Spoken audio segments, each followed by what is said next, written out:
Tyson Fury versus Deontay Wilder 3. The trilogy commences between these two. Look back at the first fight, competitive battle, but Fury was controlling most of the fight. Wilder with two huge knockdowns, one where it looked Fury was dead. Somehow Tyson Fury gets back up to his feet, survives, goes on to win the majority of that round, and then win the fight. I guess not on the scorecards, but in most people's hearts, most people that scored the fight, I felt myself too, having Fury winning, but officially called a draw. I felt though Fury probably did enough to win, but still, Wilder gets a draw. The first fight's a draw. They rematch it off. Fury put a beating on him. Stops him, seventh round, constant forward pressure, heavy on Deontay Wilder, weighing on him. Wilder claims his legs were off that fight and has all different excuses. At the end of the day, Fury was the much better man that night. And it's not that Deontay Wilder isn't better than he showed. I believe he is. I believe he'll come out better for this fight. Fury has some serious advantages. Stylistically, I mean, yes, we have seen the matchup already twice. We kind of get an idea of how it's going to go. I think Fury found the potential chink in the armor. You need to pressure Deontay Wilder, put him on the back foot, because off that back foot, his boxing skills aren't that great. When he's able to come a bit forward, unload that dynamite right hand, he knocks dudes out. But a pressure style really messes with Wilder. I think Fury is going to use that here. He'll use the natural weight advantage that he has. You look at the recent fights. I mean, he's always at least 30, 40 pounds heavier than Deontay Wilder. Expect Fury to dig to the body inside. Definitely will slowly wear on Wilder's gas tank. You know, with Deontay, he has a new coach now. He switched to Malik Scott. Funny enough, they were opponents at one point, and it looks like maybe Malik Scott laid down after Wilder touched them because they were even cool back then, but that's besides the point. I feel like, yes, new coaching will maybe bring some new chinks to the game, new wrinkles to his game, but there's still chinks in the armor, serious chinks in the armor. I think defensively, Deontay Wilder is not super proficient. I think most people would agree. Deontay Wilder is just not a proficiently sound defensive fighter.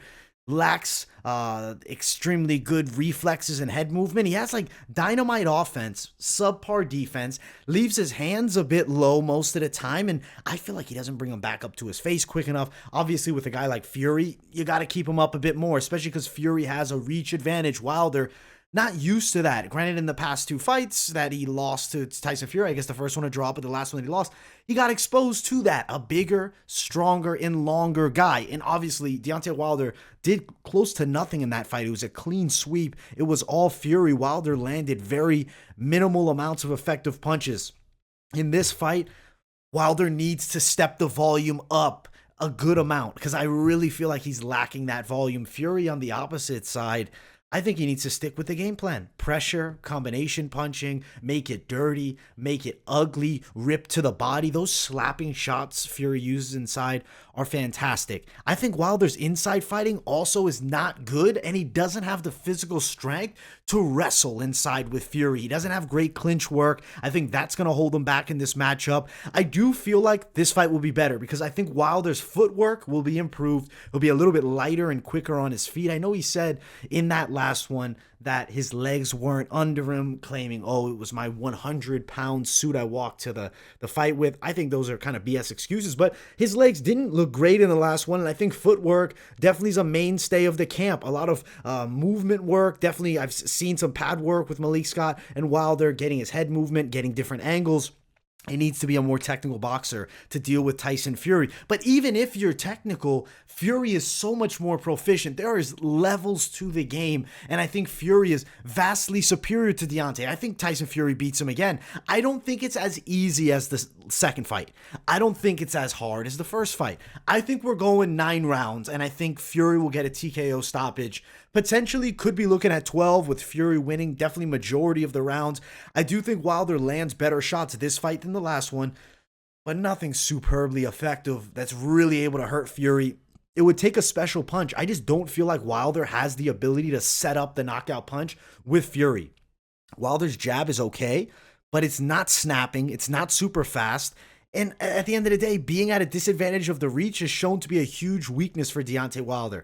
35, nearly 36 years of age. I'm not saying he's out of his prime. I just feel like he's truly met his match with Tyson Fury. The pressure style is going to crumble him. It's going to be constant throughout. Tyson Fury, stoppage round 9. The odds do agree. They're widespread. Plus 220 for Deontay Wilder. Minus 280 for Tyson Fury. Let me quickly pull up pro boxing odds because I do want to give you guys a potential prop bet to play here for this main event matchup. 137 props, damn.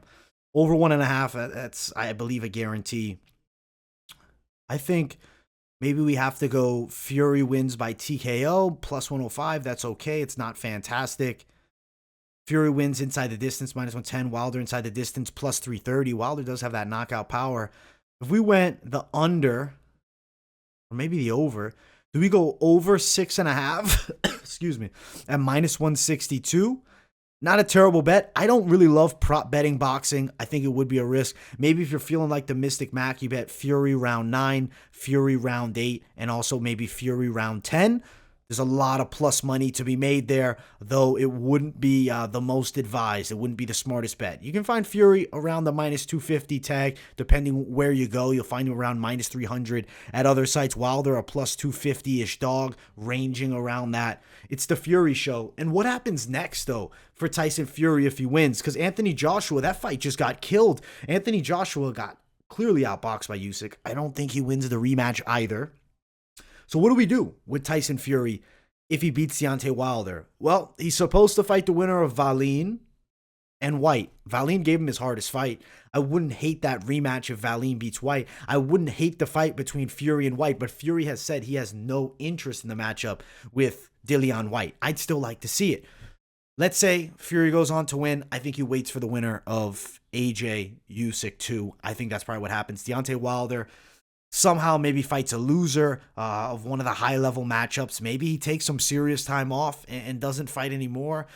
It's a very rough spot to be in if you're Deontay Wilder and lose this fight. Like, Deontay needs the win. And honestly, like, if Deontay did win it, there's probably going to be a 4th fight, which is just going to be interesting in its own right. I just don't think it's all that likely Deontay does. I think Wilder cannot box at the level of Fury. And the dynamite punching is awesome. Like, he's got great power.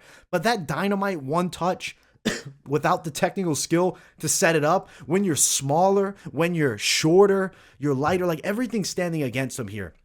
He's going to lose to Tyson Fury in this matchup. Wilder, I don't know, maybe you give him the loser of the Joshua Usyk rematch. Maybe you give him the loser of White Wallin. It's a weird situation if Fury does skip the mandatory fight, then Wilder would most likely be the WBC next contender, and then maybe it's Wilder versus White for the vacant title if Fury does vacate it, if he doesn't want to fight White, which I think would be really stupid. If you're Fury, you got to fight White. Good fight, sweet main event, some high-level boxing at its finest that I really can't wait for. I think we're in store for a damn good Saturday night with this boxing match right here. This is the highest level of boxing, heavyweight division. For me, these are the two superstars of the heavyweight division now. Guys, smash that like button. If you're new to the channel, make sure to subscribe. Turn on those post notifications. Much love to everybody tuning into the show. Thank you all so much for watching, and I will see you all in the next video. Peace, guys.